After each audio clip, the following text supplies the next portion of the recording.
Clash of Minds mempersembahkan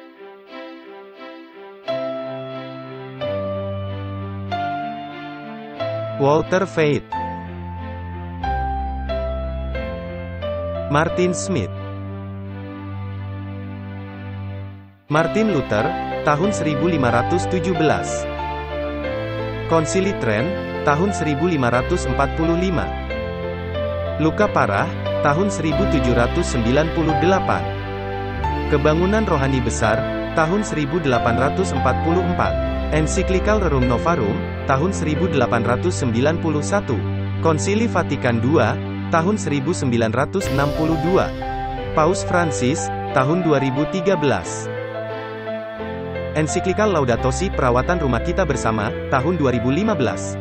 Pandemi COVID-19, tahun 2019.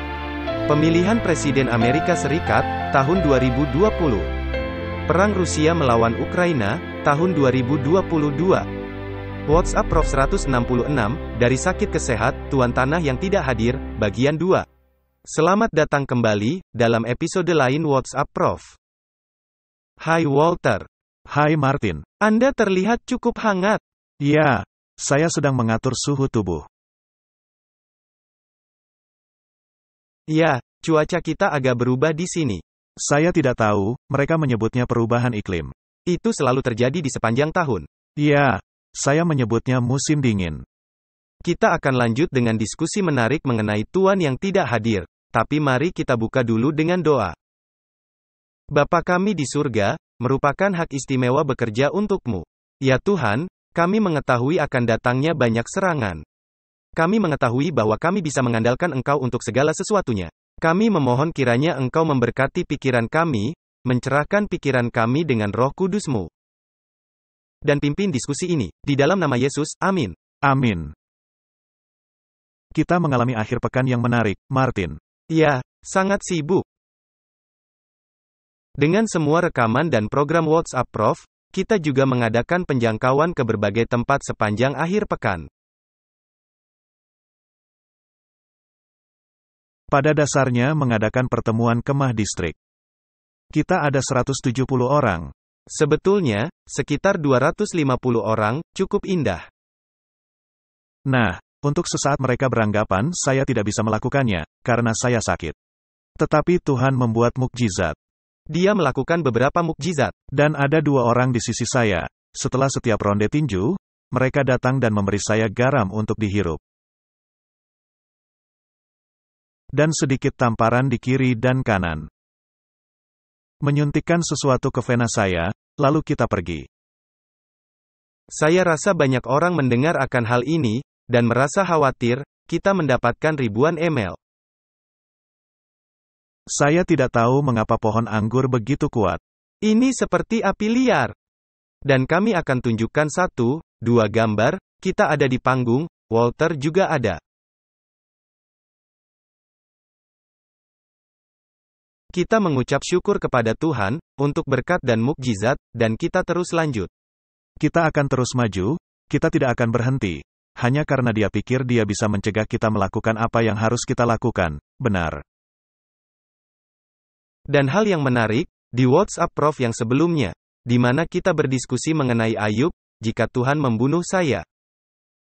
Ini kesalahan engkau. Saya sedang duduk dan ketika saya kembali menonton di hari Kamis, saya berpikir kita sebetulnya sedang mencari-cari masalah. Kita sedang mencari-cari masalah. Saya mengalami sedikit pukulan. Ini hanya sekedar infeksi, dan tidak akan menghilang dan demam tinggi.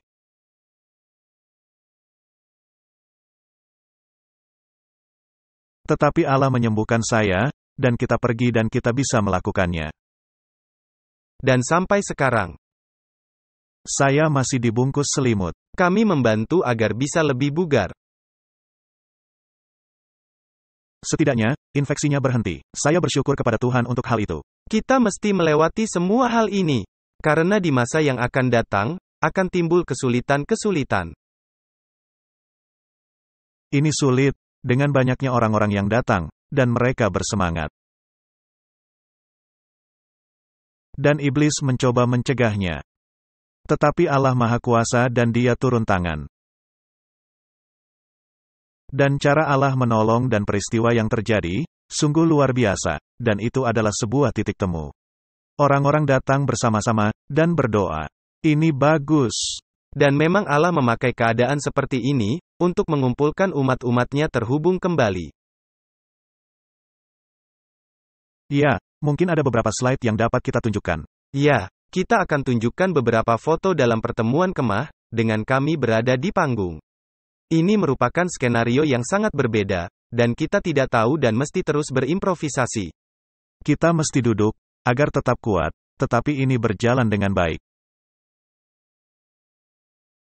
Kita membahas mengenai Tuhan yang tidak hadir, dan ini sesungguhnya merupakan topik yang tidak pernah ada habis-habisnya. Karena ketika kita melihat orang-orang yang mengikutinya di bagian pertama, mereka mulai mendapatkan gambaran sekilas tentang mengapa adanya orang-orang yang berkata, Tuhan yang tidak hadir. Dan penting juga untuk mengingat mengapa Yesus berkata, adalah menguntungkan jika aku pergi, itu baik bagimu, sehingga Roh Kudus bisa datang. Dan engkau bisa bekerja melalui iman. Karena iman adalah landasan yang tidak kita lihat, jadi Anda mesti bekerja dengan iman. Dan karena iman, Abraham diselamatkan. Dan tidak seperti yang mereka lakukan dalam pernyataan bersama mengenai pembenaran atau justification. Ya, yang memelintir, jadi pertanyaan hanya untuk perbuatan dan kasih karunia saja. Ya, memang kita berada di bawah kasih karunia, itu benar, tetapi melalui iman, karena tanpa iman, tidaklah mungkin menyenangkan Allah. Dan oleh darahnya yang menyelamatkan, dan bukan oleh perbuatannya yang menyelamatkan. Benar. Semua nuansa yang begitu halus dan licik ini hanya bisa ditulis oleh seorang Jesuit yang bisa menulis sesuatu yang begitu licik. Tetapi orang-orang pasti bisa mendapatkan gagasannya, orang-orang mesti berpikir agar tidak menyukai hal yang mereka buat. Nah, saya bisa mengkonfirmasinya bahwa saya tidak menyukainya. Saya sependapat dengan Anda. Terima kasih Martin. Saya pikir musuh terbesar dari umat-umat Allah, yang dibentuk guna membendung reformasi adalah kelompok Jesuit. Entah orang-orang menyukainya atau tidak. Ada beberapa orang dari kalangan kita, yang berpikir kaum Jesuit itu teman. Bagaimana bisa agen iblis menjadi teman umat Allah? Ini tidak mungkin. Karena jika Anda berupaya berdamai antara setan dan Allah, maka disitulah Anda berakhir. Baiklah, judul kita, Tuhan yang tidak hadir, bagian 2. Semua pelajaran yang mesti kita pelajari, selama tidak hadirnya Tuhan kita itu. Tetapi kita sudah melihat, dia tidak pernah tidak hadir, karena dia selalu hadir melalui perwakilannya, yakni Roh Kudus. Tepat sekali, dan seperti yang kita lihat, dia hadir juga melalui firman dan doa. Imamat 19 ayat 17, janganlah engkau membenci saudaramu di dalam hatimu. Tetapi engkau harus berterus terang menegur orang sesamamu dan janganlah engkau mendatangkan dosa kepada dirimu karena dia. Ini nampaknya, hal bertentangan bagi beberapa orang. Karena jika Anda hanya untuk mengasihi, maka kasih dalam banyak hal, memaafkan segala hal. Tetapi dalam kasus ini tidak. Engkau harus berterus terang, menegur sesamamu itu. Dan janganlah mendatangkan dosa kepada dirimu. Jadi Anda mesti menyebut dosa sebagai dosa, tetapi kasih menutupi banyak dosa. Itulah cara menanganinya, dan ini penting. Ketika Anda menegur dosanya, tetapi disayangkan, meskipun Anda menempelak dosanya. Pendosa tidak ingin mendengarnya. Pendosa itu menganggap sebagai suatu serangan kepada dirinya. Itulah sebabnya banyak sekali orang menolak roh nubuat. Saya sangat menyukai apa yang dituliskan oleh para pioner mengenai roh nubuat. Dan saya memiliki buku ukuran raksasa seukuran ini, seperti meja di depan Anda. Saya sangat menyukai buku-buku tua itu. Dan saya memfotokopi hal-hal yang mereka katakan. Dan saya membaca hal yang dituliskan Penatua Wilcox mengenai roh nubuat, dan dia membuat beberapa poin menarik. Dia berkata, orang-orang bertanya, apakah ini dari Allah? Apakah ini hanya sekedar pendapat? Apakah ini, dan seterusnya.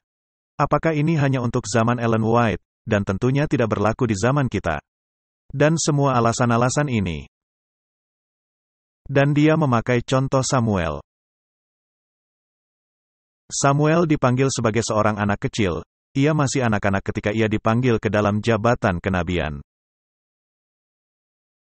Dan ayatnya akhirnya berkata, dan semua orang Israel, bahkan yang berasal dari suku Dan, semuanya mengetahui bahwa Samuel telah ditunjuk sebagai Nabi Allah. Mereka tahu.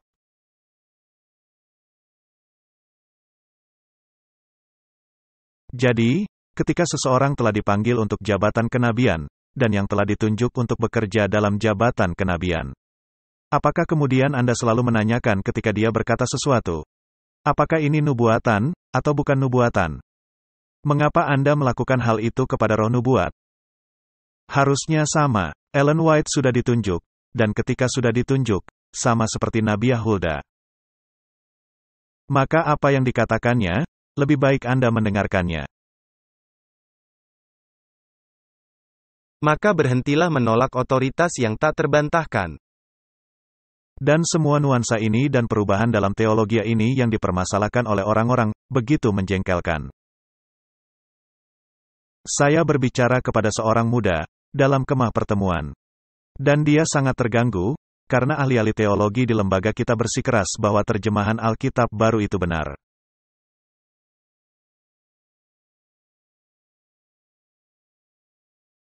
Dan bahwa Yesus memasuki ke bilik maha suci, dan bukan bilik suci, ketika Yesus naik ke sorga.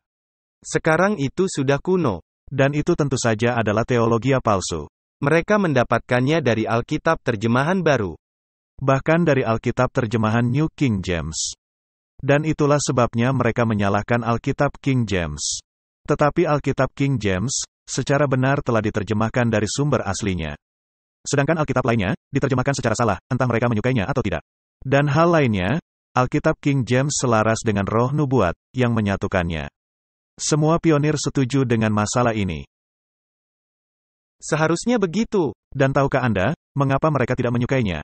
Mereka tidak menyukainya, karena jika Yesus masuk ke bilik maha suci, maka tidak ada umat yang sisa. Benar, tidak ada umat khusus. Tidak ada tahun 1844, itu menghilang. Dan umat yang sisa yang seharusnya memanggil orang-orang agar keluar dari Babel, menjadi bagian dari Babel.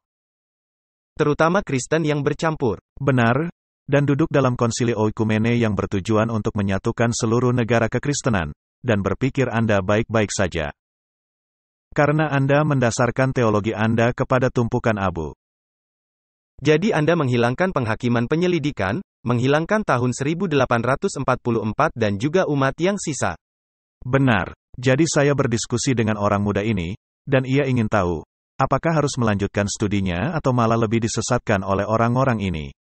Saya menjawab, terus saja belajar. Engkau tahu kebenaran. Berdirilah teguh. Berdirilah teguh demi kebenaran. Daniel menjadi teladan kita. Ya.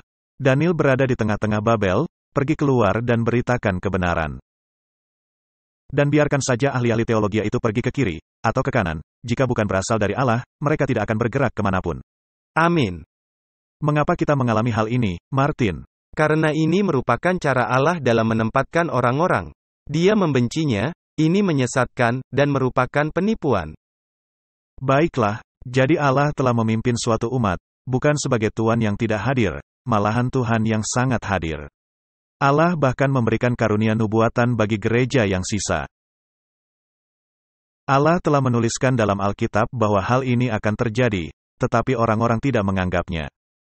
Ini sungguh mengganggu saya. Saya mengalami amarah kudus. Saya juga demikian. Karena Anda bisa melihat, bagaimana hal-hal ini menyesatkan orang-orang dari firman sejati dan maknanya yang sejati. Jadi kembalilah kepada firman, kembalilah kepada kesaksian. Karena itu merupakan hal yang Anda harus lakukan menurut Alkitab, dan hal-hal ini tidak perlu mencemaskan Anda. Biarkan saja mereka berjalan, apapun yang mereka inginkan, dan mereka tidak akan kemana-mana. Lakukan saja tugas Anda. Lakukan saja tugas Anda. Tapi mari kita lanjut dan mari kita tidak menjadi gusar. Mari kita turunkan tensi kita ke tingkat ketenangan yang bagus. Jadi, kalau kita menaruh kata, "saya benci," ke dalam mesin pencari. Katakan saja mesin pencari S-word, sebagai contohnya. Maka kita akan menemukan frase itu 16 kali. Jadi hal apa yang bisa kita pelajari dari ayat-ayat ini? Ini penting. Karena Anda tahu, Allah begitu salah dipahami. Ambil contoh seperti yang dikatakan dalam kitab Yakobus, Allah tidak mencobai siapapun. Allah tidak bisa dicobai dan Allah tidak mencobai siapapun. Kemudian Anda menemukan ayat-ayat ini seperti, Allah mencobai Abraham, Allah mencobai Daud, Allah mengeraskan hati Firaun. Dan semua ayat-ayat ini. Kemudian orang-orang berkata, wah, Alkitab saling bertentangan. Alkitab tidaklah bertentangan. Jika ada ayat yang definitif mengatakan, Allah tidak bisa dicobai, dan Allah tidak mencobai siapapun. Ini merupakan garis mendasarnya. Jadi ketika adanya pencobaan-pencobaan lain yang datang, itu karena Allah mengizinkan. Dan ketika Allah mengizinkan, dalam cara pemikiran Ibrani, Allah sesungguhnya yang melakukannya. Tetapi Allah tidak melakukannya, seorang agen atau pelaku yang melakukannya, yakni iblis. Dan jika Anda meragukan kasusnya, maka lihat kembali Ayub. Maka Anda mendapatkan definisinya, garis ceritanya, bagaimana cara kerjanya. Tepat sekali. Jadi kita harus bernalar dari penyebab ke akibat. Anda tidak dapat mengambil hal-hal yang terpisah-pisah dan membuang seluruh Alkitab ke dalam keranjang sampah karena hal itu. Jadi 16 kali kita memakai kata, saya membenci. Meskipun demikian Allah melarang Anda untuk membenci. Jadi mesti adanya dikotomi atau makna ganda, benar. Baiklah. Jadi hal apa yang bisa kita pelajari dari ayat-ayat ini? Jawaban yang jelas adalah, Allah itu membenci dosa. Tetapi masalah kita ialah, kita melontarkan kebencian itu kepada pelaku kejahatan. Saya benci dia, karena dia melakukan ini dan itu. Kita seharusnya tidak pernah berkata seperti itu. Kita seharusnya berkata, saya benci apa yang dia lakukan. Dan ketika Anda melakukan sesuatu dan ada orang yang berkata, ini salah atau Anda mesti melakukan ini. Maka jangan gusar kepada orang itu, karena Anda memang melakukannya. Maka terimalah, dengarkan, dan berubah. Martin, apakah Anda senang ketika istri Anda mengkritik Anda? Tidak, saya rasa tidak ada orang yang suka ketika ada yang mengkritik. Untungnya, istri Anda itu tidak pernah melakukannya. Seperti yang saya katakan dalam kemah pertemuan, setiap menit, setiap jam, setiap hari, Anda mesti belajar. Ini memang benar. Jika Anda jujur dan duduk merenungkan, maka Anda mesti mengakui, kadang-kadang memang ada benarnya.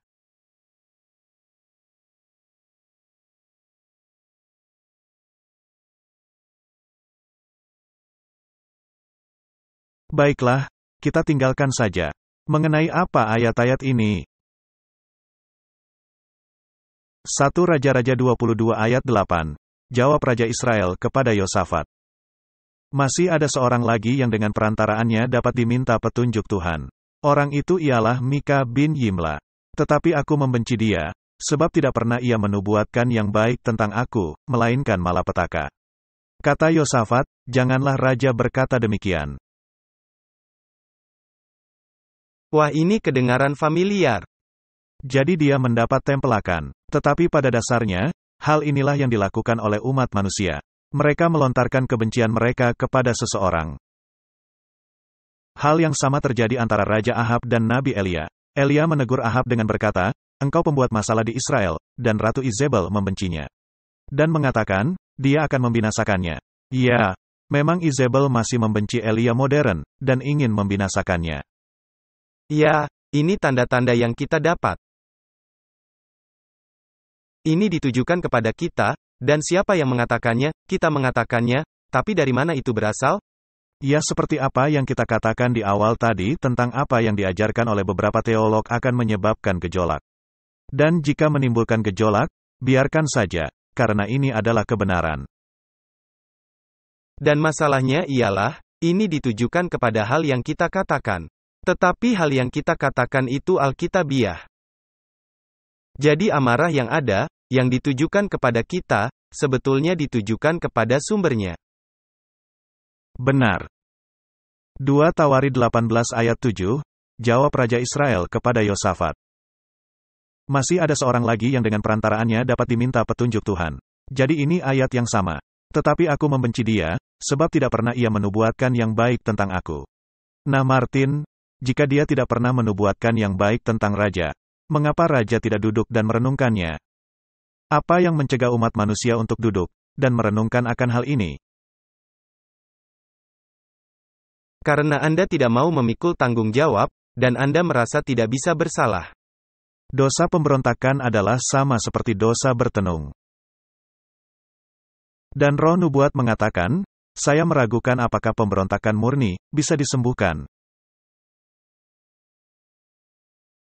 Seperti yang Anda sebutkan dalam pertemuan KAM, mungkin Anda bisa menjelaskannya kepada kita, orang lebih suka melakukan sesuatu daripada mengubah hati.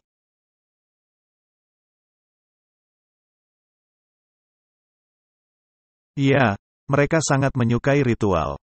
Itulah sebabnya, Kepausan dalam semua dokumentasinya, sangat menekankan liturgi.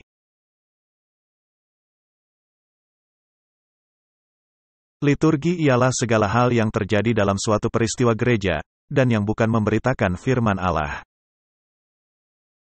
Jadi, seperti menyalakan lilin-lilin, berbaris, melakukan tarian, meniup shofar, meniup trompet. Segala tetek bengek, dan semua kemegahan dan pertunjukan yang dikaitkan dengannya. Dan saya pikir kita mesti bertanya, jika kita melihat penobatan dari Pangeran Charles menjadi Raja Charles. Adanya begitu banyak kemegahan dan pertunjukan dan emas, dan kemilau dan kuda yang telah dilatih untuk berjalan dengan cara khusus.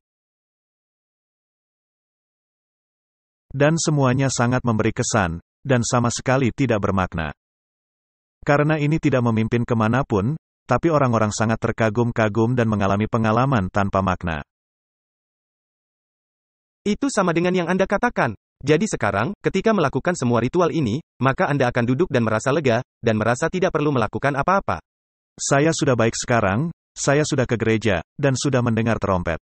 Saya sangat terkagum-kagum, kembali duduk, dan mengalami pengalaman spiritual, dan selesai. Sekarang saya bisa kembali minum, merokok dan barbeque, dan pergi keluar, dan jika ada anjing yang mengganggu, saya menendangnya. Saya tidak perlu berubah. Nah, keseluruhan episode itu, membuat saya merenungkan hal yang kita hadapi di sini. Keseluruhan pertanyaan, saya tidak ingin berubah. Kristus datang guna membebaskan kita dari dosa. Tetapi mereka telah menempatkan ritual menggantikan menyelidiki hati. Dan itu menjadi masalah yang kita miliki. Jadi, apakah ini bisa disembuhkan? Martin, ada satu ayat dalam Alkitab yang bisa membuat orang gemetar. Ada dalam Amsal 28 ayat 9. Siapa memalingkan telinganya untuk tidak mendengarkan hukum, juga doanya adalah kekejian.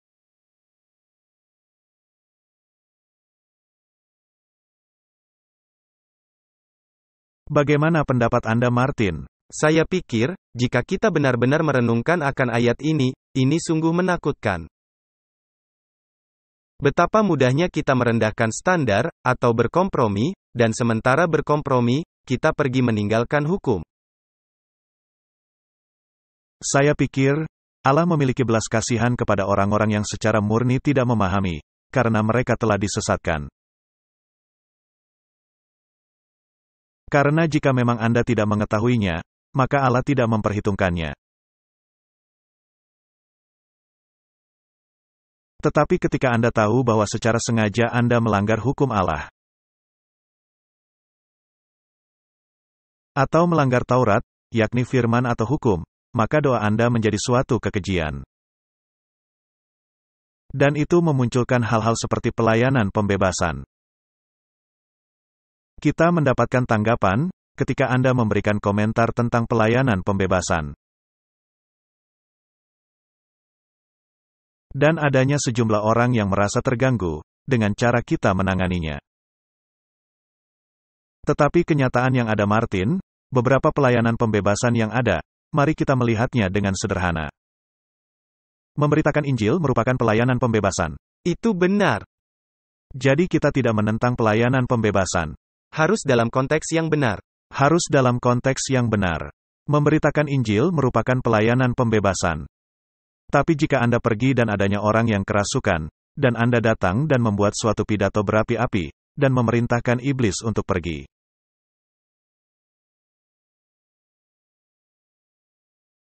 Dan secara tiba-tiba, segalanya menjadi damai dan tenang. Lalu Anda pergi dan telah sukses melakukan pelayanan pembebasan. Itu adalah penipuan Martin.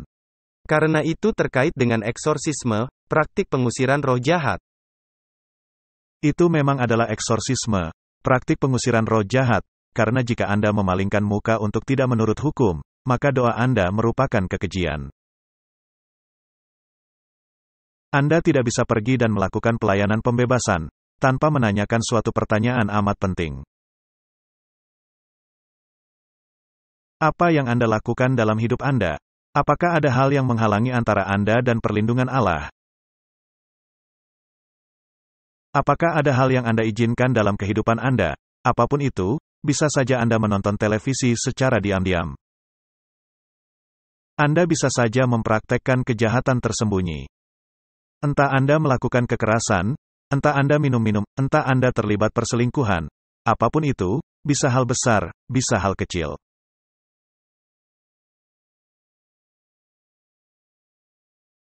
Dan jika Anda tidak membereskan masalah itu, dan tidak bersedia untuk berubah, kita tidak bisa melakukan doa pembebasan, tinggalkan saja, sama juga dengan orang sakit. Jika ada orang yang bersikukuh merusak tubuhnya, dengan mempraktekkan gaya hidup yang bertentangan kepada hukum kesehatan, tidak ada gunanya mendoakan orang itu. Dan memang tulisan Roh Nubuat mengakui hal ini. Benar. Jadi semua hal ini sangat penting. Saya bahkan bisa menambahkan, jika Anda meragukan mengenai pelayanan pembebasan. Coba baca karya Alberto Rivera mengenai ini, karena dulunya dia mantan imam Jesuit. Dia mempraktekkan eksorsisme, praktik pengusiran roh jahat. Anda juga menyebutkan dalam buku Anda, mengenai imam yang melakukan praktek pengusiran roh jahat di rumah Anda. Ini betul-betul suatu penipuan.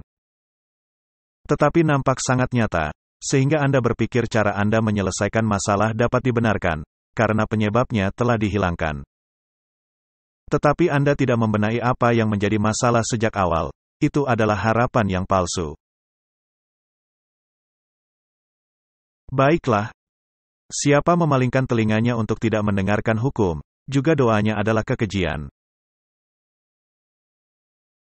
Ini harus disimpan dalam hati dan direnungkan. Jadi Tuhan ingin kita memperbaiki. Bertobatlah, selalu merupakan kata pertama yang disebutkan. Bertobatlah. Berbaliklah dari jalan-jalanmu yang jahat, mengapa engkau harus binasa, hai umat Israel? Berapa sering, aku hendak mengumpulkan kalian, seperti induk ayam, tetapi kalian menolak. Kedegilan. Mazmur 101 ayat 3. Tiada kutaruh di depan mataku perkara dursila, perbuatan murtad aku benci, itu takkan melekat padaku. Martin, bukankah itu cocok dengan hal yang baru kita katakan? Jika Anda melakukan perkara-perkara jahat di depan mata Anda, dan menjadi tidak peka kepada hal yang kita sebut dosa.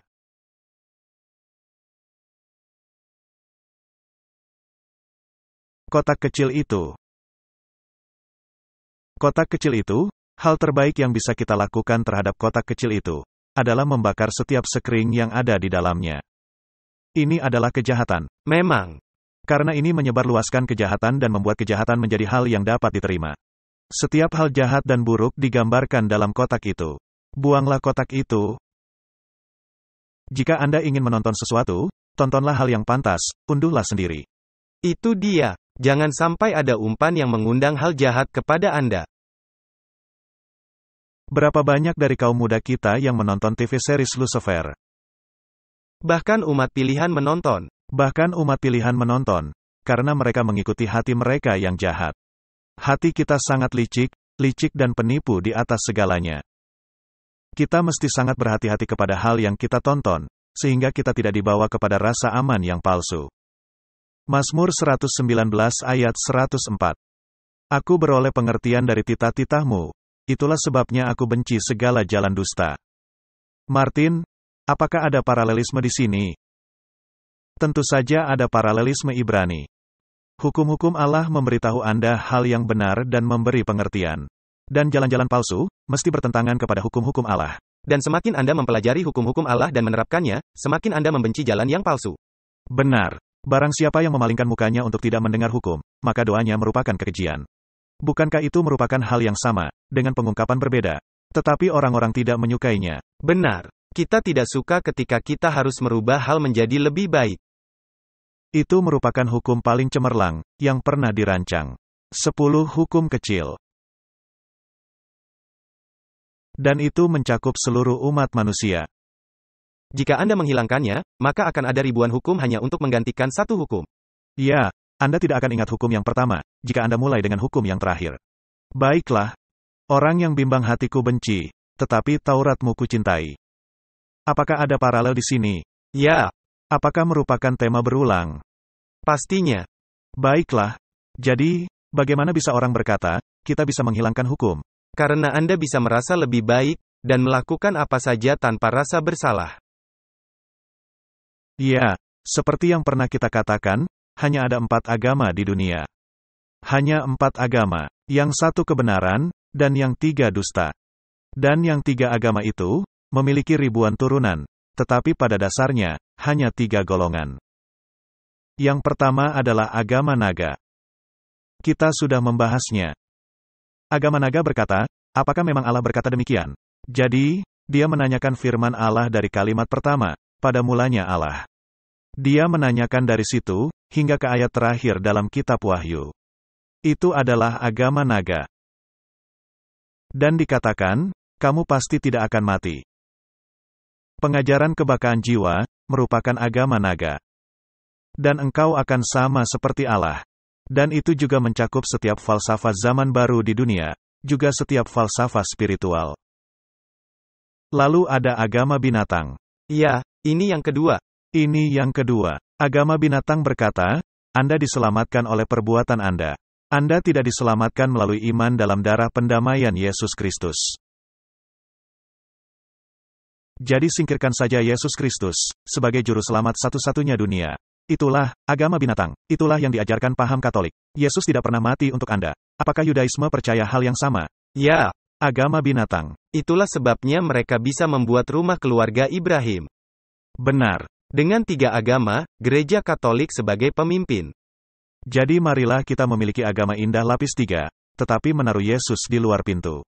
Tidak seorang pun datang kepada Bapa, kalau tidak melalui aku. Itu adalah agama palsu. Itu adalah agama binatang. Dan apakah binatang, kepercayaan Katolik, meyakini kebakaan jiwa? Ya. Ya tentu saja mereka mempercayai kebakaan jiwa. Bukankah katekismus mereka berkata, Yesus mati, sehingga kita bisa menjadi seperti Allah? Jadi bukankah itu agama naga? Jadi mereka kawin dengan naga. Naga menjadi bapa mereka. Kepadanya lah mereka berdoa. Karena mereka tidak bisa berdoa kepada Bapa. Karena mereka harus pergi melalui Yesus, sementara mereka melemparkan dia melalui pintu belakang. Jadi jelas mereka berdoa kepada iblis. Apakah saya bersikap terlalu keras? Saya hanya mengutip Alkitab, benar. Siapa memalingkan mukanya untuk tidak mendengar hukum, doanya adalah kekejian. Jadi semua agama binatang, menyangkal Yesus. Semua agama binatang, menyandarkan pada perbuatan mereka guna pergi surga. Tidak peduli kategori apa Anda menyebut mereka. Itu tepat hal yang sama. Itu adalah agama binatang. Lalu adanya nabi palsu, yang paling menyedihkan dari semuanya. Ini merupakan hal paling berbahaya. Baiklah, apakah dia menerima Yesus? Ya, tetapi Yesus yang mana? Tapi bagaimanapun juga, dia menerima Yesus. Ini adalah paham Protestan. Apakah paham ini memiliki agama naga? Apakah mempercayai kebakaan jiwa? Ya. Jadi dia menelan sedikit agama naga. Apakah demi kompromi, dia rela duduk bersama binatang? Ya. Dan berpura-pura menyembah Yesus yang sama. Itu dia. Bukankah itu nabi palsu? Bukankah dia sedang mendustai Anda? Bukankah dia berkata, Yesus yang itu, sama seperti Yesus kami, yang harus duduk di luar, dan tidak pernah mati bagi Anda, dan tidak menyelamatkan Anda. Ini kompromi. Jadi yang terburuk dari semuanya adalah nabi palsu. Benar. Itu penipuan. Yang paling menyesatkan, dia menurunkan api dari langit, dan dia melompat-lompat sambil mengatakan telah menerima Roh Kudus. Memerintahkan iblis untuk keluar, tetapi menyangkal hukum. Berbagai mukjizat. Secara intinya, Martin, maaf mengatakannya, kita mungkin akan mendapat kecaman karena ini, tetapi itulah kenyataannya, baca saja Alkitab Anda. Benar. Baiklah, kita senantiasa kembali kepada hal yang sama. Itulah sebabnya aku hidup jujur sesuai dengan segala titahmu, segala jalan dusta aku benci. Bukankah dua hal ini senantiasa sejajar, hukum, aturan dan kebencian? Setiap waktu, untuk membuat jelas, seperti yang Anda sebutkan mengenai agama-agama ini. Kita tidaklah membenci orang-orangnya, melainkan hal yang mereka percayai. Kita mesti menginjil, dan menyuruh mereka keluar dari sistem mengerikan ini. Anda tidak bisa turut serta. Jangan bergabung dengan mereka. Keluarkan mereka. Hanya karena adanya orang yang meniup shofar 50 kali dalam suatu pelayanan, tidaklah membuatnya benar. Baiklah, mari kita melihat Mazmur 119 ayat 163. Aku benci dan merasa jijik terhadap dusta, tetapi Tauratmu kucintai. Bukankah ini dalam keadaan sejajar? Apakah ada hukum yang berkata, janganlah kamu berdusta? Ada. Janganlah kamu bersaksi dusta. Nah, ketika nabi palsu berkata bahwa orang-orang yang duduk di dalam binatang adalah saudara-saudari kita, sementara mereka menyangkal Yesus. Bukankah mereka sedang berdusta kepada anggota-anggota? Mereka berdusta. Bisakah Anda membawa orang-orang kepada Yesus memakai kepalsuan? Baiklah, saya senantiasa kembali kepada penobatan Bonnie Prince Charlie. Dengan memegang buluh di satu tangan dan belewah di tangan lainnya. Dan sekarang beliau dinobatkan. Dan dia mewakili mahkota. Nah tentunya, orang-orang tidak tahu bahwa mahkota memiliki segala sesuatunya, memiliki semua tanah. Anda tidak memiliki apa-apa, semuanya milik mahkota. Semuanya milik mahkota.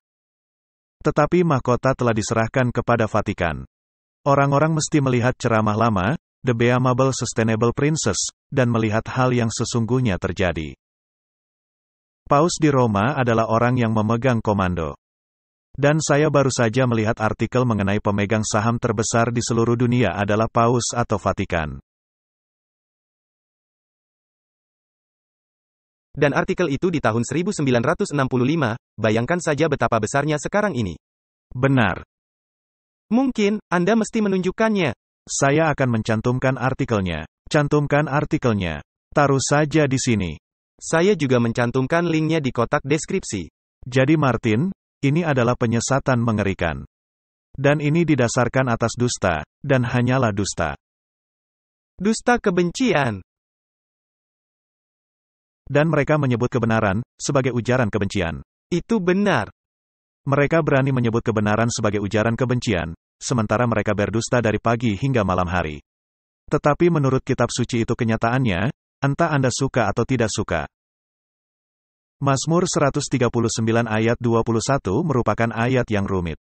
Masakan aku tidak membenci orang-orang yang membenci Engkau, ya Tuhan? Dan tidak merasa jemu kepada orang-orang yang bangkit melawan Engkau. Itu merupakan perkataan Daud. Masakan aku tidak membenci orang-orang yang membenci Engkau? Coba kita sedikit menempelak Daud dan berkata, bukankah aku membenci apa yang mereka lakukan? Dalam membenci Engkau, saya pikir itu lebih baik. Dan seperti itulah Anda harus membacanya, karena saya yakin, itulah yang dimaksudkannya. Karena secara definisi, kita tidak boleh membenci saudara atau sesama kita, benar. Anda mesti mengasihi sesama Anda. Jadi Anda tidak bisa mengasihi dan membenci sesama Anda dalam waktu bersamaan. Jadi, kita mesti belajar memisahkan perbuatan dari orangnya. Ini penting. Dan itu mesti dikerjakan oleh Roh Kudus. Karena jika Anda melakukannya memakai kekuatan Anda, itu akan kacau. Jadi lebih baik Tuhan yang tidak hadir itu menyerahkannya kepada Roh Kudus, karena kalau tidak mungkin tidak murni. Baiklah. Dia melanjutkan, bahkan menjadi lebih buruk. Aku sama sekali membenci mereka, mereka menjadi musuhku. Nah Martin, saya juga menganggap orang-orang ini yang mengajarkan doktrin palsu. Seperti Yesus masuk ke bilik Maha Suci pada waktu kenaikannya, saya juga membenci hal yang mereka ajarkan. Karena itu palsu, didasarkan atas dusta, dan atas paham oikumene, dan adanya agenda jahat di belakangnya. Dan tidak merupakan usaha pencarian murni bagi kebenaran. Amsal 8 ayat 13, takut akan Tuhan ialah membenci kejahatan. Inilah yang menjadi kesimpulannya. Sangat indah dinyatakan, takut akan Tuhan ialah membenci kejahatan. Jadi, apa itu kejahatan? Aku benci kepada kesombongan, kecongkakan, tingkah laku yang jahat, dan mulut penuh tipu muslihat. Jadi bukan pribadinya, melainkan hal yang dilakukannya. Jadi apa artinya? Bukankah ini membicarakan mengenai perbaikan karakter? Perbaikan karakter. Dan agar ini bisa berhasil, kita mesti memiliki empati bagi orang-orang yang bersalah. Tetapi saya memiliki empati kecil bagi orang-orang yang sengaja memberontak. Apa yang dikatakan Paulus mengenai orang-orang ini, serahkan saja kepada setan, agar bisa dicobai, sehingga mereka belajar jalan yang lebih baik. Saya tidak ingin seorang pun terhilang. Jika lebih lanjut boleh dikatakan, saya ingin agar iblis tidak terhilang, tetapi dia sudah pasti hilang. Karena dia telah mengambil keputusannya dan berdosa kepada Roh Kudus. Dan Tuhan merasakan hal yang sama. Saya tidak menghendaki siapapun terhilang, bahkan musuh saya terburuk sekalipun. Agar mereka mau berbalik dari jalan-jalan mereka yang jahat, dan berhenti menipu umat-umat Allah. Dan memang hal itulah yang membuat saya sedih. Dengan melihat pengajaran dari orang-orang ini menyingkirkan orang-orang dari Allah.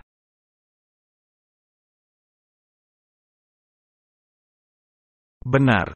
Yesaya 61 ayat 8. Sebab aku, Tuhan, mencintai hukum dan membenci perampasan untuk korban bakaran. Ini menarik. Bagaimana Anda menaruh itu dalam konteks modern? Aku membenci perampasan untuk korban bakaran.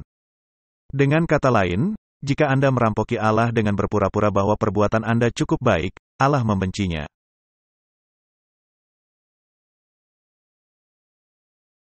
Jadi keseluruhan sistem binatang sungguh luar biasa.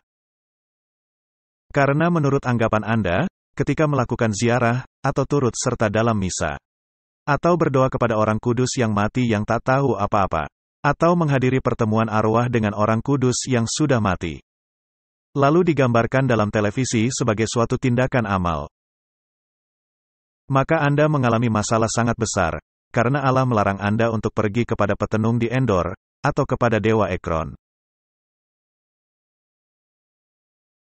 Jadi Martin, jikalau ini merupakan perampokan, atau dengan kata lain, persembahan palsu, perbuatan sebagai upaya menyenangkan hati Allah, aku akan memberi upahmu dengan tepat, dan akan mengikat perjanjian abadi dengan kamu. Dan kembali Anda kepada kebenaran. Yesus adalah kebenaran. Firman adalah kebenaran. Hukum adalah kebenaran. Anda tidak bisa menghindarkannya. Ini ada di mana-mana. Yeremia 44 ayat 4. Terus-menerus aku telah mengutus kepadamu semua hambaku, para nabi. Dengan mengatakan, janganlah hendaknya kamu melakukan kejijian yang aku benci ini. Apakah itu berlaku untuk umat yang sisa? Ya, sangat berlaku. Memang. Apakah Allah mengirimkan nabi kepada umat yang sisa untuk menggantikan tempat Alkitab? Tidak. Tidak, melainkan menjadi lensa Alkitab, atau menjadi teleskop untuk melihat hal yang dikatakan firman. Seperti yang sudah pernah kita sebutkan, setan sedang meniupkan asap ke depan mata Anda. Kita memiliki nabi untuk menolong kita melihat dengan lebih jelas. Apakah ada tempelakan pribadi dalam tulisan-tulisan roh nubuat? Ya. Dan itu untuk orang-orang tertentu? Benar, ataukah menggambarkan prinsip-prinsip? Itu penting, karena Anda menjadi tersinggung. Apakah itu diterapkan kepada Anda? Ya, kepada setiap orang. Ketika istri saya mulai membaca buku Testimonis, saya kagum bagaimana cara dia membacanya. Dia membacanya untuk mencari tahu hal salah dalam dirinya, dan memperbaikinya. Dan dia tidak sabar, untuk hal yang harus diperbaiki.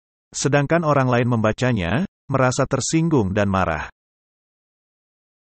Jadi ada dua roh. Ini tergantung kepada motif Anda. Tuhan, apa yang salah dengan saya? Saya tahu saya lahir dengan tabiat bengkok.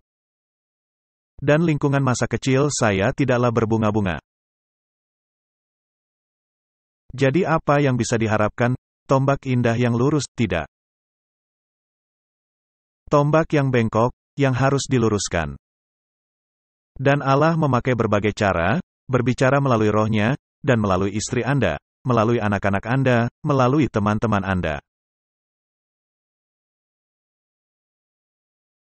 Dan melalui orang tua untuk orang-orang muda. Tepat sekali. Dan kita memerlukan introspeksi itu.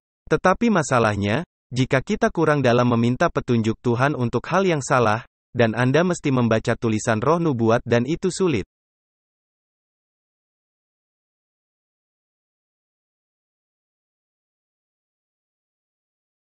Meskipun buruk, mintalah Allah menolong Anda. Ya. Guna mengatasi masalah. Dan hal menarik Martin, orang-orang yang merasa dirinya tidak buruk, sesungguhnya merupakan kasus paling buruk. Tepat sekali, karena hal kecil yang sangat berpengaruh. Jadi Allah mengirimkan nabi-nabinya, dan dia ingin menunjukkan hal yang Allah benci. Dan jika Anda ingin menyenangkan Allah, maka pastilah Anda mau mendengar. Amos 5 ayat 21, Aku membenci, aku menghinakan perayaanmu. Bukankah Allah juga yang membentuk hari-hari raya? Ya, jadi apa yang dikatakan di sini? Apa yang mereka lakukan? Mereka menghilangkan intinya, dan membuatnya menjadi liturgi. Mereka sama seperti paus, menghilangkan intinya, dan mengubahkannya menjadi liturgi, melompat-lompat, membungkuk 50.000 kali. Memakai banyak asap dan dupa, maka Anda menjadi kudus. Itu perkara yang jauh lebih mudah, daripada mengubah tabiat Anda. Jadi semua perbuatan ini, dan tidak mengubah hati Anda, tidak akan membawa Anda kemanapun. Baiklah. Dan aku tidak senang kepada perkumpulan rayamu. Anda tahu, sebelumnya dikatakan sebagai suatu bau-bauan harum di hadapan Tuhan, jika hati kita benar. Sebelumnya suatu bau-bauan harum di hadapan Tuhan, tetapi sekarang Tuhan tidak menyukai perkumpulan rayamu. Zaharia 8 ayat 17, Janganlah merancang kejahatan dalam hatimu seorang terhadap yang lain dan janganlah mencintai sumpah palsu. Sebab semuanya itu ku benci, demikianlah firman Tuhan. Kita tidak boleh berdusta, kita tidak boleh bersumpah, jika ya katakan ya, jika tidak katakan tidak. Roma 7 ayat 15, Sebab apa yang aku perbuat, aku tidak tahu.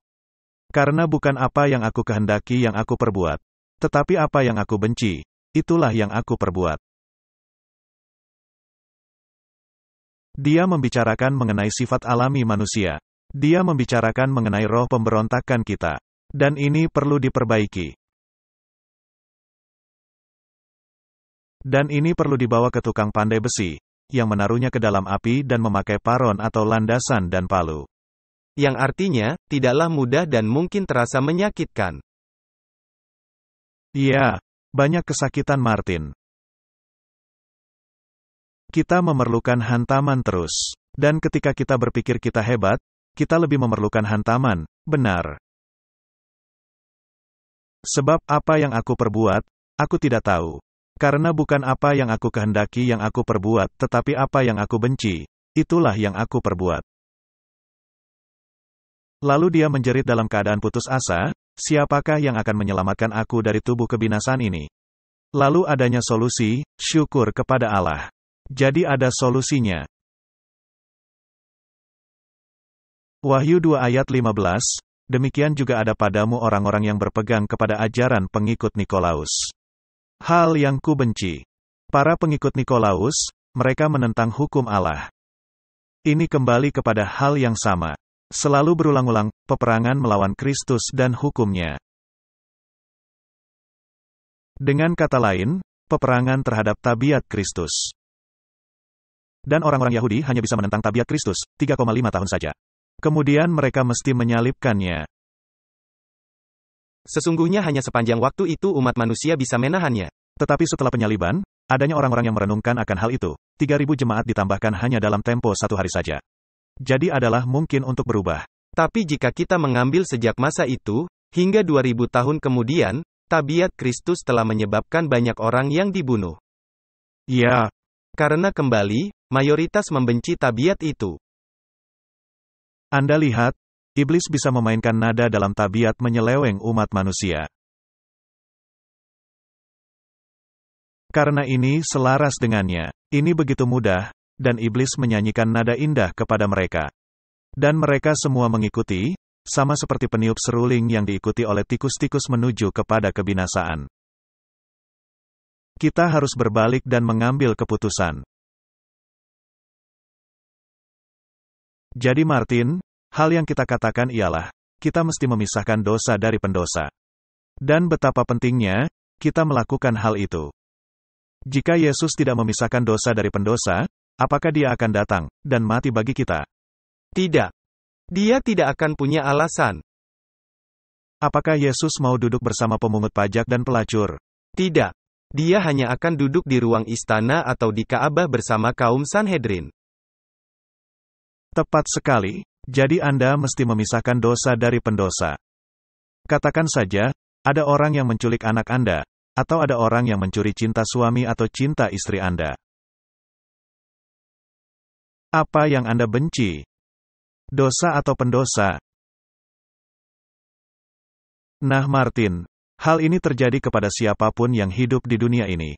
Dalam beberapa tahap dalam kehidupan Anda, hal yang mengerikan terjadi. Tidak semua orang, anaknya diculik. Tetapi saya bisa mengatakan, ini merupakan suatu pengalaman memilukan yang bisa Anda alami. Jadi mana yang lebih buruk? Adanya orang yang mencuri barang-barang Anda atau orang yang mencuri cinta Anda? Mana yang lebih buruk? Saya rasa mencuri cinta. Itu tergantung seberapa jauh Anda menyayangi barang-barang Anda. Baiklah, ada orang yang mencuri mobil Anda, dan Anda menjadi marah. Atau ada orang yang mencuri istri Anda. Mana yang lebih membuat Anda marah? Tentu saja yang kedua. Yang kedua akan membuat Anda lebih marah, bukan? Nah, bagaimana perasaan Allah? Adanya orang yang mencuri anak-anak Allah. Semuanya. Dan tidak peduli berapa besar kasih yang dicurahkan, mereka berpaut kepada penculiknya. Dan hal yang sama terjadi di dunia sekarang ini. Dan hal itu disebut sebagai sindrom Stockholm. Di mana orang-orang menghormati, mengasihi dan memuja penyiksanya. Kita sudah membahas dalam program lalu, bagaimana orang-orang menyukai diktator. Ini adalah sindrom yang sama. Ya, ini adalah sindrom. Jadi Martin, coba renungkan, adanya orang yang mencuri anak Anda, atau mencuri cinta suami atau istri Anda. Mana yang lebih Anda benci? Dosa atau pendosanya? Jika kita memikirkan mengenai film balas dendam. Anda selalu ada di pihak orang yang membalas dendam, jika terjadi hal seperti ini.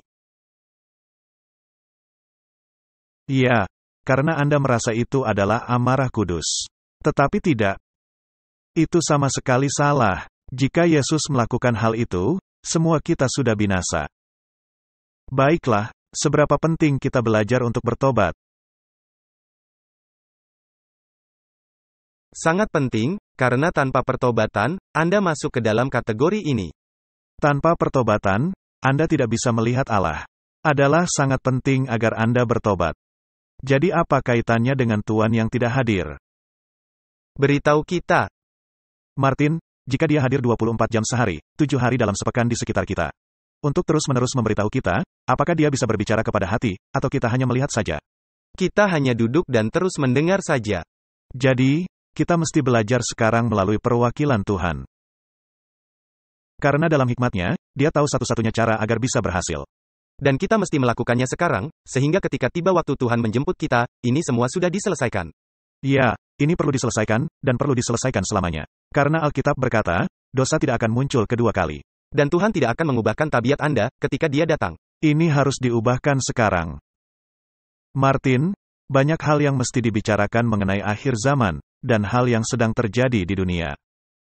Dan semua itu, sangat menarik dan sangat penting. Tetapi yang ini lebih penting.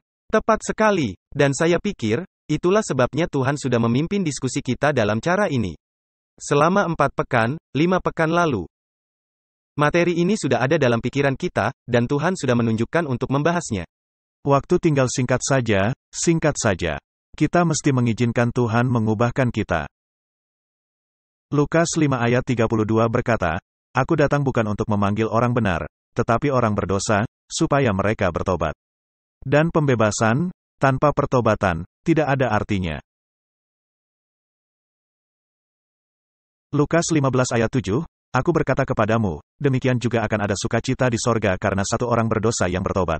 Lebih daripada sukacita karena 99 orang benar yang tidak memerlukan pertobatan. Apa yang dicari Tuhan? Perubahan hati. Jika Anda mencari orang yang akan dibawa kepada Tuhan dan pertobatan, apakah Anda mencari orang yang benar atau pendosa? Pendosa, orang yang luka, terhilang, dan mungkin tidak menyadarinya. Dia tidak menyadari mengapa dia hilang. Dia tidak tahu mengapa dia melakukan dosa-dosa, dan bahkan dia tidak tahu apa itu dosa. Saya baik-baik saja, saya tidak pernah membunuh orang. Apakah itu yang menjadi kriterianya? Anda membunuh ribuan orang, hanya dengan membenci mereka. Lukas 24 ayat 47. Dan lagi, dalam namanya berita tentang pertobatan dan pengampunan dosa harus disampaikan kepada segala bangsa, mulai dari Yerusalem. Jadi setiap orang di seluruh bumi harus belajar tentang pertobatan. Karena tanpa pertobatan, tidak ada pengampunan dosa. Dan apa itu dosa? Pelanggaran hukum Allah. Matius 26 ayat 28. Sebab inilah darahku, darah perjanjian, yang ditumpahkan bagi banyak orang untuk pengampunan dosa. Ini adalah tema yang berulang, tetap kita tidak memahaminya. Dan secara lihai dikatakan, Anda tidak perlu bertobat. Ikuti saja keinginan hatimu. Percayai diri Anda sendiri. Ibrani 9 ayat 22. Dan hampir segala sesuatu disucikan menurut hukum Taurat dengan darah, dan tanpa penumpahan darah tidak ada pengampunan. Terjadinya keseluruhan sistem binatang dari agama-agama di dunia. Tidak peduli apa namanya, atau kategorinya. Jika Anda tidak mempercayai bahwa darah Kristus menyucikan Anda dari dosa-dosa Anda menjadi bagian dari agama binatang. Ini sangat penting, dan saya ingin kembali menyebutkannya. Ya, orang-orang itu bisa saja penuh kasih dan seterusnya, tapi Anda tidak bisa membiarkan mereka berada di sana. Anda mesti menarik mereka keluar. Mereka tidak bisa diselamatkan di tempat mereka. Dan bisa saja, mereka disesatkan secara sadar, atau tidak sadar, tetapi pada dasarnya mereka telah disesatkan. Dan amanat agung, agar kita membuat murid-murid dan memberitakan Injil kepada orang-orang. Apakah hanya dimaksudkan untuk para pendosa, dan orang-orang yang terhilang? Atau hanya mengatakan, Yesus mengasihi kalian, dan membiarkan mereka di tempat mereka? Tahukah Anda, mengapa ini tidak populer? Karena ketika Anda segera memberitakan bahwa Anda diselamatkan oleh darah anak domba, perbuatan Anda segera disangkal. Tidak ada artinya. Dan orang-orang tidak menyukai hal itu. Mereka ingin dianggap benar. Pikirkan saja, berdasarkan ukuran apa, seseorang itu baik? Ini 90% didasarkan atas perbuatan mereka. Dan orang itu bisa sejahat apapun, selama dia pemberi derma dan menyumbang jutaan dolar ke tempat anak-anak yatim. Wah, itu sungguh mulia. Dan itu pastinya menghapus banyak dosa. Yang sekarang disiarkan dalam media berita dan kita melihat kemana ini mengarah dan berkembang, kita tidak perlu membahasnya. Ibrani 10 ayat 18, jadi apabila untuk semuanya itu ada pengampunan, tidak perlu lagi dipersembahkan korban karena dosa. Sangat penting, Anda mesti mengalami pengampunan. Sebelum Anda bisa dibasuh, sehingga Anda bisa berdiri di hadapan Allah. Itulah pada dasarnya, hal yang dikatakan. Agar Anda bisa berdiri, ketika Yesus datang. Benar. Mari kita membaca buku Testimonies for the Church volume 5, dan membaca mengenai topik, tanpa pertobatan, tidak akan ada pengampunan dosa. Ada kebutuhan yang besar saat ini akan pertobatan dan pengakuan yang tulus dan sepenuh hati. Orang-orang yang tidak merendahkan jiwa mereka di hadapan Allah dan mengakui kesalahan mereka, belumlah memenuhi persyaratan pertama untuk penerimaan. Anda lihat, keselarasan antara Alkitab dan Roh Nubuat, tidak heran, mereka membencinya. Jika kita belum mengalami pertobatan yang sejati yang harus disesali, dan belum mengakui dosa-dosa kita dengan kerendahan hati yang sejati dan dengan jiwa yang remuk. Dan dengan membenci kejahatan kita, kita tidak akan pernah melihat pengampunan dosa yang sesungguhnya. Jika kita kembali dan membaca semua ayat-ayat Alkitab dalam slide yang sebelumnya, dan kembali membaca hal ini menaruhnya ke dalam hal yang bisa lebih dipahami. Sungguh benar Martin, saya tergoda.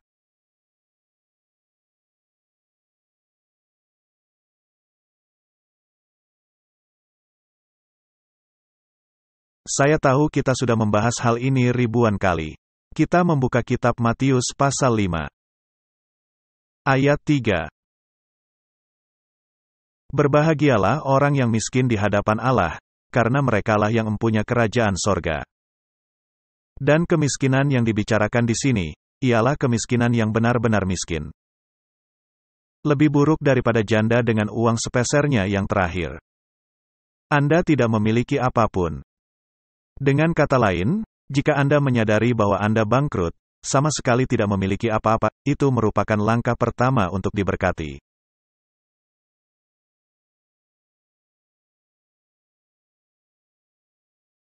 Jika Anda berpikir Anda itu kaya dan memiliki harta benda, Anda tidak memenuhi syarat dalam langkah awal di tangga.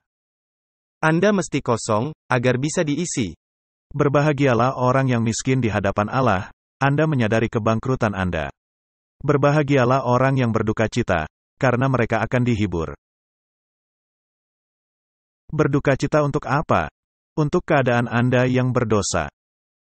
Jika Anda menyadari bahwa Anda adalah orang berdosa, bahwa Anda bangkrut, dan bahwa Anda terhilang tanpa pengharapan.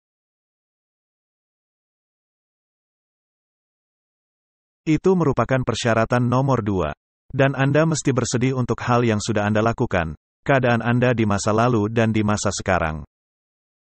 Kesedihan yang sama dari seorang ibu yang kehilangan anak satu-satunya.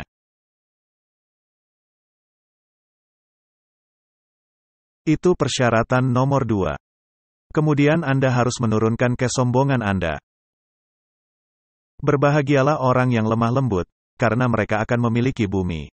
Dunia mengambil ucapan berbahagia ini, dan sedemikian menyelewengkannya.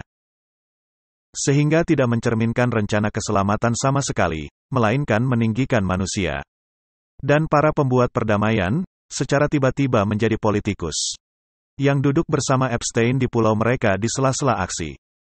Ini sama sekali tidak masuk akal. Jadi, persyaratan pertama ialah kebangkrutan Anda. Persyaratan kedua ialah Anda mesti menyesali dosa-dosa Anda. Persyaratan ketiga ialah Anda harus turun dari kesombongan Anda, dan menyadari bahwa Anda memang membutuhkan pertolongan. Kemudian Anda harus berbahagialah orang yang lapar dan haus akan kebenaran karena mereka akan dipuaskan. Anda mesti meminta Allah, Tuhan, pimpinlah saya dalam jalan yang benar. Saya ingin melakukan yang benar. Tunjukkan hal salah dalam diri saya. Tunjukkan hal yang mesti saya lakukan, karena saya tidak bisa melakukannya sendirian. Dan seperti yang Anda katakan di awal mengenai istri Anda, tolong saya agar berubah. Ya. Jadi Anda mesti lapar dan haus akan kebenaran.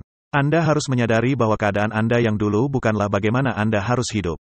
Dan setelah tiba di titik itu, maka Anda bisa berbelas kasihan kepada orang-orang lain. Berbahagialah orang yang murah hatinya, karena mereka akan beroleh kemurahan. Mengapa Anda bermurah hati? Karena Anda beroleh kemurahan. Maka kemudian Anda bisa berbelas kasihan kepada orang lain. Ini merupakan kemajuan. Ini merupakan anak tangga di mana Anda mendaki, dan mengalami kemajuan dalam pengalaman kekristenan Anda. Kemudian Anda bergumul dengan kejahatan dalam pikiran Anda, dan dengan sampah pikiran yang ada sejak Anda lahir.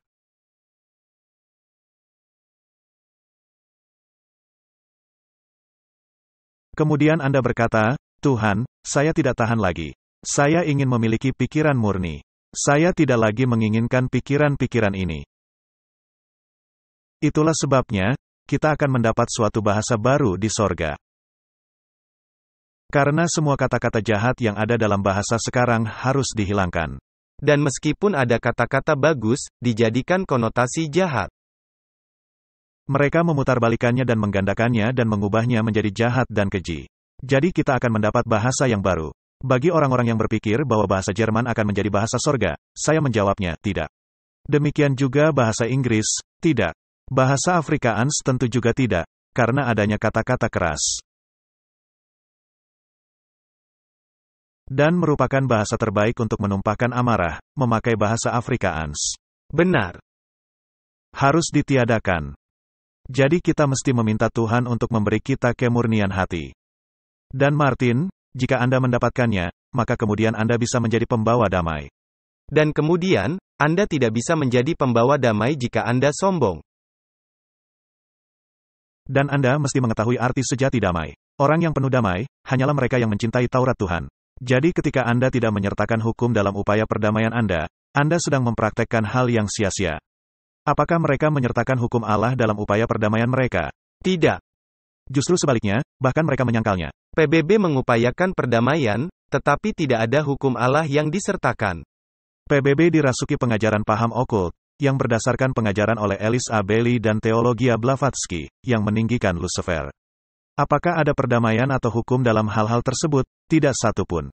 Berbahagialah orang yang dianiaya oleh sebab kebenaran. Martin, ketika Anda mulai mencerminkan tabiat ini, Anda akan mendapat perlakuan yang sama seperti yang dialami Yesus. Mereka membenci Anda. Mereka membenci Anda. Bukan karena Anda jahat, melainkan Anda menunjukkan kejahatan mereka melalui sikap Anda. Anda sesungguhnya menuduh mereka tanpa mengeluarkan kata-kata. Benar. Berbahagialah kamu, jika karena aku kamu dicela dan dianiaya dan kepadamu difitnahkan segala yang jahat. Jika Anda semakin maju, mereka akan menganiaya Anda. Mereka bahkan melakukannya di sekolah-sekolah. Mengejek dan memfitnah. Jika Anda melakukan hal benar, Anda diejek. Dan juga ketika Anda mempertahankan kebenaran Allah, Anda akan diejek. Baiklah, nah, apa yang akan Anda alami ketika semua ini mulai terjadi? Tapi ayat terakhir, begitu indah. Bersukacita dan bergembiralah, karena upahmu besar di sorga, sebab demikian juga telah dianiaya nabi-nabi yang sebelum kamu. Bukankah itu indah? Itu janjinya. Itu langkah kemajuan yang harus kita alami. Pertobatan merupakan langkah awal, suatu penyesalan akan dosa. Penyesalan atas keadaan Anda. Dan jika kita tidak pernah mencari, maka kita tidak akan pernah mendapatkan kedamaian Allah. Anda mesti mencarinya. Satu-satunya alasan mengapa kita tidak mendapat pengampunan dosa-dosa masa lalu. Karena kita tidak bersedia merendahkan kesombongan hati kita dan menuruti persyaratan firman kebenaran. Bukankah kita sudah membacanya, kita mesti memiliki kerendahan hati, dan mesti meninggalkan kecongkakan kita. Telah ada instruksi jelas mengenai hal ini. Pengakuan dosa, entah secara pribadi atau publik, mesti keluar dari hati kita dan secara bebas dinyatakan. Ini tidak bisa dipaksakan dari orang berdosa. Tidak bisa dilakukan secara serampangan dari mereka yang tidak menyadari dosa-dosa mereka dan tabiat dosa yang menjijikkan. Pengakuan dosa yang disertai tetesan air mata dan kesedihan, yang merupakan pencurahan jiwa yang paling dalam, akan sampai kepada Allah yang penuh belas kasihan. Ini kata pemazmur, Tuhan itu dekat kepada orang-orang yang patah hati, dan Ia menyelamatkan orang-orang yang remuk jiwanya. Masalahnya adalah, Anda menemui begitu banyak orang yang tidak memahami sifat dosa. Dan oleh karena itu, mengapa mereka harus bertobat jika tidak ada yang perlu mereka sesali? Tapi ada yang bilang, yah, kita ini manusia lemah. Tidak, itu tidak boleh menjadi sikap kita. Seharusnya kita berkata, memang kita manusia lemah, dan semakin memerlukan Allah. Jadi bahaya yang sama ada sekarang ini. di antara umat-umat Allah yang mengaku sebagai penjaga hukum Allah. Mereka terlalu mudah merasa percaya diri bahwa dengan memegang teguh perintah-perintah itu, mereka akan terhindar dari kuasa keadilan ilahi. Mereka menolak untuk ditempelak karena kejahatan, dan menuduh hamba-hamba Allah, terlalu bersemangat dalam membuang dosa dari perkemahan. Allah yang membenci dosa, menghimbau orang-orang yang mengaku menuruti hukum Allah agar menjauhi semua kejahatan. Anda tidak bisa hanya berkata, "Wah, saya sudah menemukan kebenaran." Itu sudah cukup, ini harus mengubahkan Anda. Gagal bertobat dan menuruti firman Allah, akan membawa akibat serius bagi umat-umat Allah sekarang ini, sama seperti dosa bangsa Israel kuno. Ada batasan, di mana Allah tidak lagi menunda penghakimannya. Jadi adanya desakan. Saya bisa melihat penghakiman Allah sedang datang. Dan ketika umat-umat Allah tidak siap, mereka tidak akan turut serta dalam seruan nyaring. Mereka menempuh jalan yang sama seperti bangsa Israel kuno. Dan jika mereka tidak turut dalam seruan nyaring, maka mereka masuk dalam kelompok orang banyak. Ada kutipan lainnya dari Health in Daily Living. Kita tidak pernah sendirian.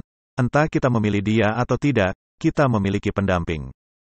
Ingat, dimanapun Anda berada apapun yang Anda lakukan, ada Allah. Dia bukanlah Tuhan yang tidak hadir, Martin. Ya. Tidak ada hal yang dikatakan, dipikirkan, atau dilakukan, lolos dari perhatian Allah. Untuk setiap kata-kata atau perbuatan Anda disaksikan oleh Allah yang kudus, yang membenci dosa. Dahsyat bukan? Dan kita sudah membacanya. Bukankah kita sudah membaca dalam ayat-ayat Alkitab ini, bagaimana Allah membenci dosa? Ya. Jadi, apakah tulisan Roh Nubuat selaras? Ya. Apakah menggantikan posisi Alkitab? Tidak. Apakah menjadi teleskop? Ya, itu mewarnainya. Sebelum Anda berbicara atau bertindak, selalu pikirkan ini. Sebagai seorang Kristen, Anda menjadi anggota kerajaan Allah, anak dari Raja Sorgawi. Jangan mengucapkan kata-kata atau melakukan tindakan yang akan mencela nama layak untuk panggilan Anda. Ini adalah Kristen. Jadi Martin, kita bisa berkata, Tuhan telah pergi menempuh perjalanan sangat jauh, dan meninggalkan perwakilannya untuk mempresentasikan kasusnya. Kita bisa berkata demikian. Ya, kita adalah para duta besar. Baiklah. Dan apakah ini menguji ketulusan hati para perwakilan? Tentu saja ya. Apakah perlu pengujian lebih lanjut, jika Tuhan itu hadir? Ataukah Anda bisa menyerahkan kepadanya? Kita bisa dengarkan saja dia. Saya tidak mesti berubah lagi. Ulangan 4 ayat 29. Dan baru di sana engkau mencari Tuhan, Allahmu, dan menemukannya, asal engkau menanyakan dia dengan segenap hatimu dan dengan segenap jiwamu. Mencari, merupakan persyaratan pertama. Saya masih ingat dengan sangat jelas, pada hari ketika saya duduk di sebuah gereja Katolik, sendirian. Dan tidak bisa memahami, mengapa saya tidak bisa berbicara kepada Allah, yang terkurung di dalam kotak itu. Dengan lampu merah kecil menyala. Dan saya berkata, jika engkau memang ada, tunjukkan dirimu kepada saya. Ini adalah pencarian. Saya tidak berharap mendapat jawaban begitu dahsyat. Ya, dan sekarang Anda duduk di sini. Matius 7 ayat 7, mintalah, maka akan diberikan kepadamu, carilah, maka kamu akan mendapat, ketoklah, maka pintu akan dibukakan bagimu. Jika Anda tidak mencari, ini menunjukkan bahwa Anda tidak memerlukan. Anda kira Anda semakin kaya. Anda baik-baik saja. Kisah Para Rasul 17 ayat 27. Supaya mereka mencari dia dan mudah-mudahan menjamah dan menemukan dia walaupun ia tidak jauh dari kita masing-masing. Apakah Anda melihat Tuhan yang tidak hadir? Tidak sama sekali. Jadi, marilah kita melihat perumpamaan-perumpamaan Tuhan Yesus dalam hal ini. Perumpamaan para pekerja. Ini perumpamaan lainnya dari Matius 21 ayat 33. Adalah seorang tuan tanah membuka kebun anggur. Kebun anggur itu adalah gerejanya, dan menanam pagar sekelilingnya. Bagaimana caranya? Memagarinya dengan hukum. Ia menggali lubang tempat memeras anggur. Jadi mereka bisa menyebarluaskan Injil, pekabaran, anggur, atau doktrin.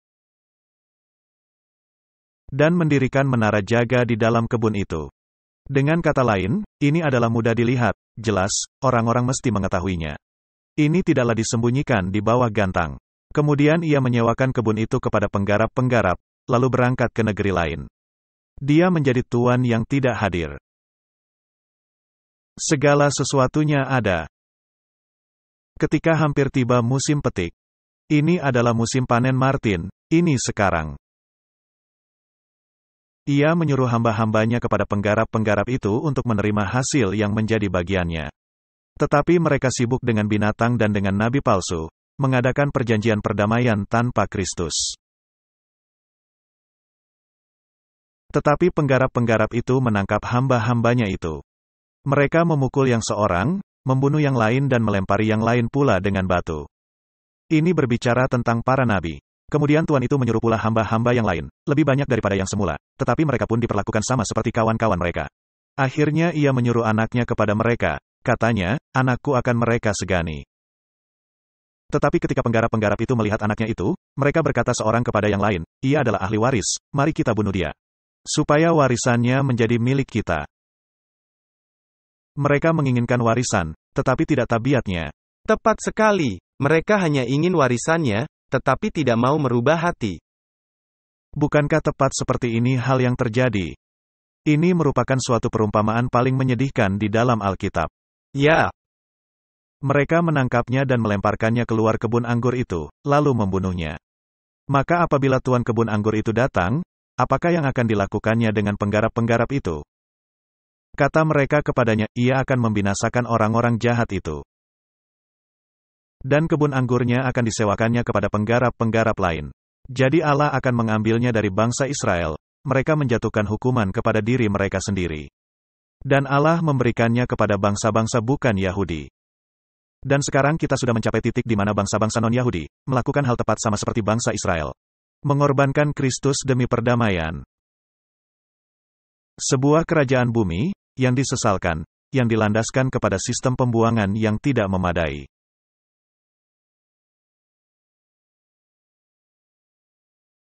Sungguh suatu pengkhianatan. Kata Yesus kepada mereka, belum pernahkah kamu baca dalam kitab suci? Batu yang dibuang oleh tukang-tukang bangunan telah menjadi batu penjuru. Hal itu terjadi dari pihak Tuhan, suatu perbuatan ajaib di mata kita. Martin, batu yang ditolak oleh para pembangun, rumah Ibrahim, apakah itu batu? Bukan. Kita akan membahas topik ini dalam pembahasan selanjutnya. Saya pikir ini waktunya untuk kembali menyajikan topik ini lagi karena batu itu hilang. Siapa yang berusaha membuat perdamaian dan semua hal ini? Tiga agama itu. Dan tidak ada batu, tidak ada dalam mereka. Martin, bukankah ini? Saya hampir mengatakan, ini hal yang membuat rambut Anda rontok, tapi saya rasa saya akan menahan diri. Markus 13 ayat 32. Tetapi tentang hari atau saat itu tidak seorang pun yang tahu, malaikat-malaikat di sorga tidak, dan anak pun tidak, hanya Bapa saja. Hati-hatilah dan berjaga-jagalah, sebab kamu tidak tahu bila manakah waktunya tiba. Karena anak manusia, sama halnya seperti seorang yang bepergian jauh, yang meninggalkan rumahnya. Dan menyerahkan tanggung jawab kepada hamba-hambanya, masing-masing dengan tugasnya, dan memerintahkan penunggu pintu supaya berjaga-jaga. Kita kembali ke titik awal. Kita kembali kepada keadaan yang sama. Dan karena dia sekarang tidak hadir, sebagai Tuan yang tidak hadir, dia bisa menguji tabiat dari orang-orang yang ditugasinya. Dia sedang memurnikan, apakah mereka sejati? Dan hanyalah orang-orang yang setia, yang akan masuk ke sorga. Sedangkan yang lainnya akan duduk bersama binatang, dan nabi palsu, dan mereka akan masuk dalam lautan api. Kiranya kita bisa belajar dengan sungguh-sungguh dan berkehendak, agar tidak menjadi bagian dari hal itu.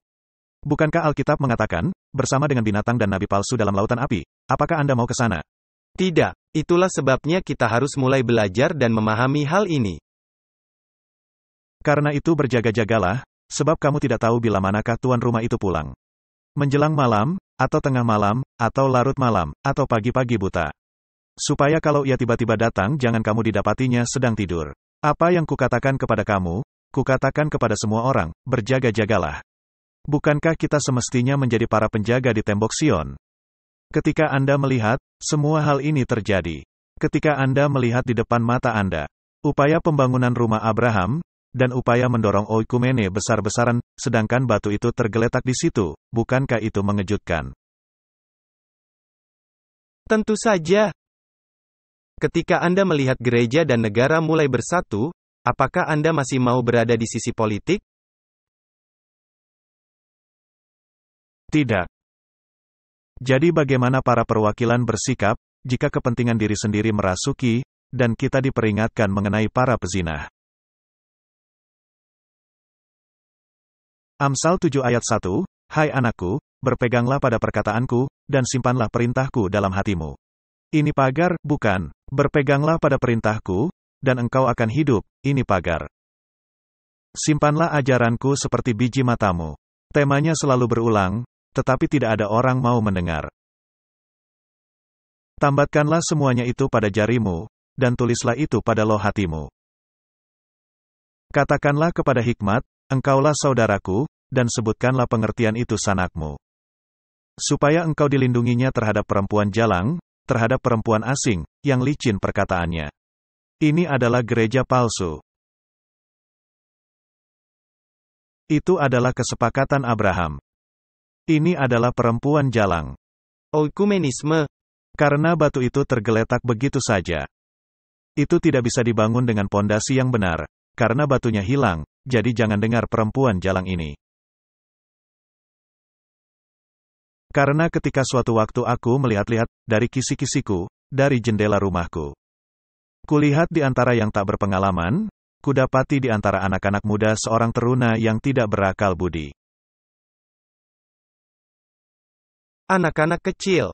Ya, anak-anak kecil yang seharusnya mempercayai hal yang dikatakan Allah, tetapi adanya orang. Pendeta yang berkelana, yang berkata, wah perempuan itu sangat cantik. Apa yang salah? Yang menyeberang dekat sudut jalan, lalu melangkah menuju rumah perempuan semacam itu. Apa yang dilakukannya? Apa yang dilakukannya dekat sudut jalan? Seharusnya dia menghindar jauh-jauh. Lalu melangkah menuju rumah perempuan semacam itu. Sudah selesai. Ini sudah selesai Martin.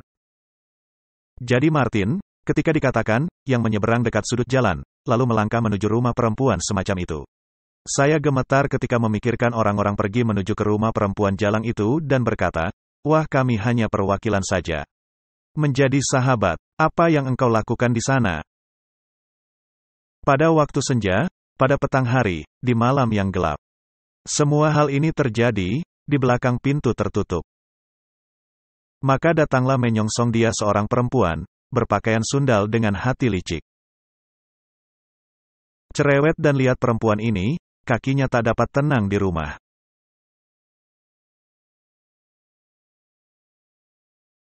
Saya sungguh gemetar bagi umat-umat Allah.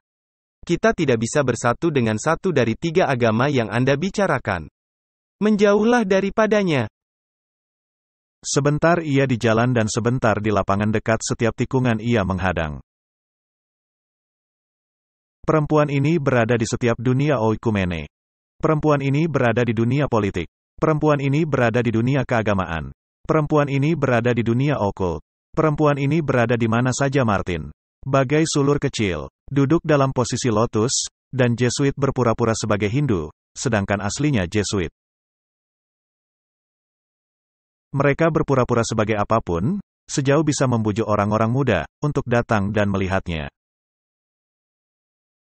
Seperti yang dikatakan seseorang, mereka meninggalkan agama Kristen, karena menyukai cara masak para penganut Buddha.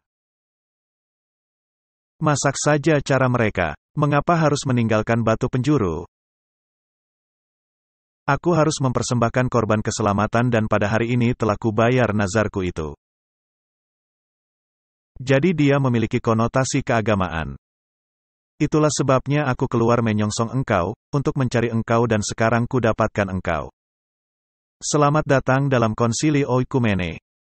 Telah ku bentangkan permadani di atas tempat tidurku, kain lenan beraneka warna dari Mesir. Tetapi sayangnya, saya telah membuang kebenaran Kristus, dan jubah putih kebenaran.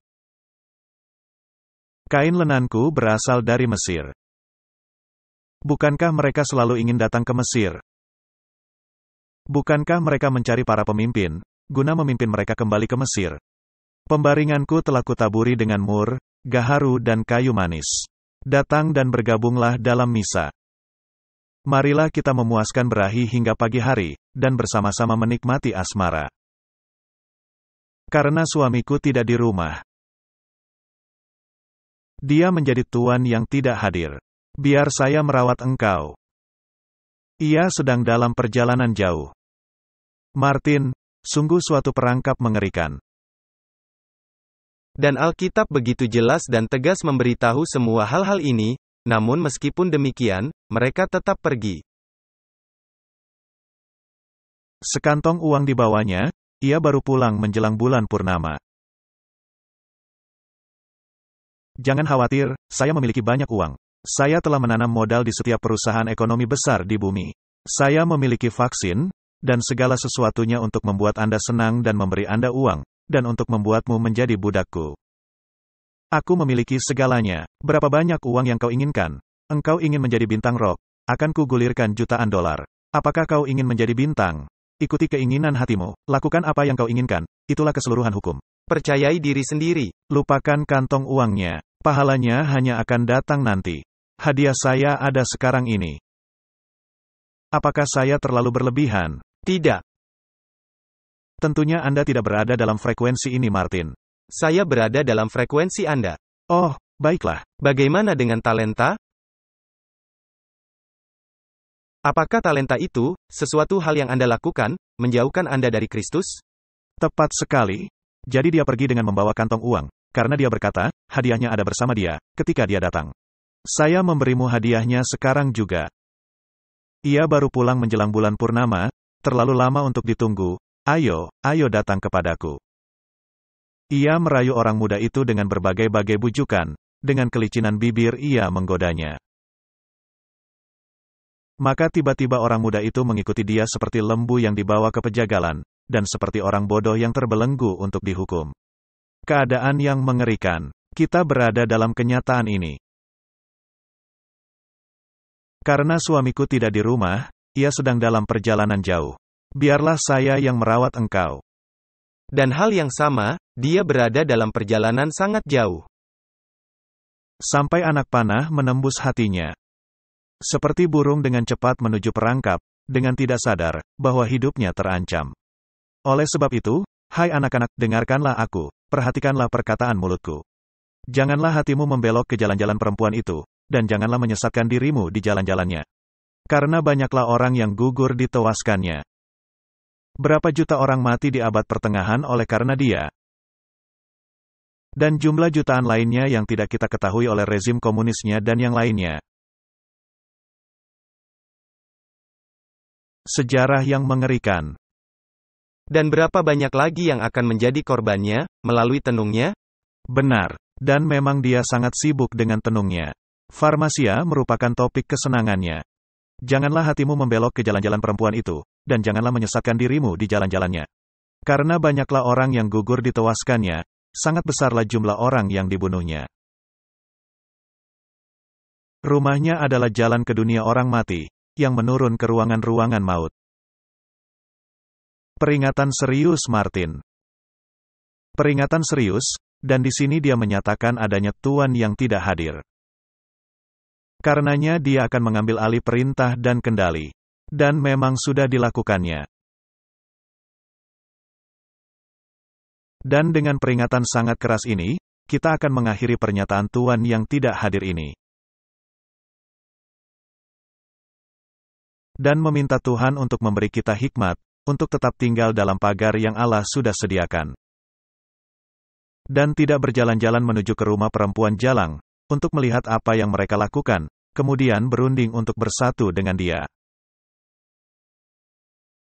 Sementara Tuan yang tidak hadir sedang pergi, dan perempuan jalang ini memiliki kantong uang untuk membuat Anda senang. Ini membuat saya berpikir, ketika kucing tidak ada, tikus-tikus bisa bermain. Ya, Ini adalah hal yang tepat sama. hal yang tepat sama. Mari kita berdoa. Bapa kami di surga, sungguh suatu kisah yang menyedihkan. Mengenai Tuhan yang tidak hadir, yang sebetulnya tidak absen sama sekali. Tetapi yang sedang menguji hati dan pikiran. Tolonglah kami agar berada di pihak yang benar dalam topik ini. Tolonglah kami, agar berada di pihak yang benar dalam hukum. Tolonglah kami agar menyadari keperluan kami, sehingga kami tidak merasa benar, karena kami mengetahui hukum. Dan tolonglah kami ya Tuhan, agar menyadari bahwa kain linen halus dari Mesir tidaklah memadai. Hanyalah jubah kebenaran tanpa noda oleh iman, akan memadai dalam kasus ini. Dan tolonglah kami, agar tidak menolaknya. Di dalam nama Yesus, kami berdoa. Amin. Diproduksi oleh Clash of Minds.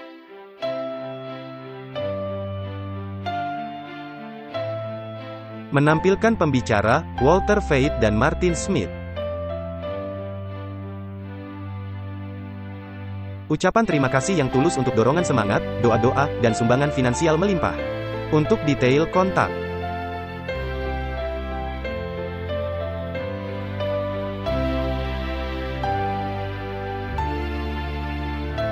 Kami memuji Juru Selamat kami, Yesus Kristus, yang setia dan sejati untuk kasih karunia, belas kasihan dan hak istimewa bekerja di kebun anggurnya.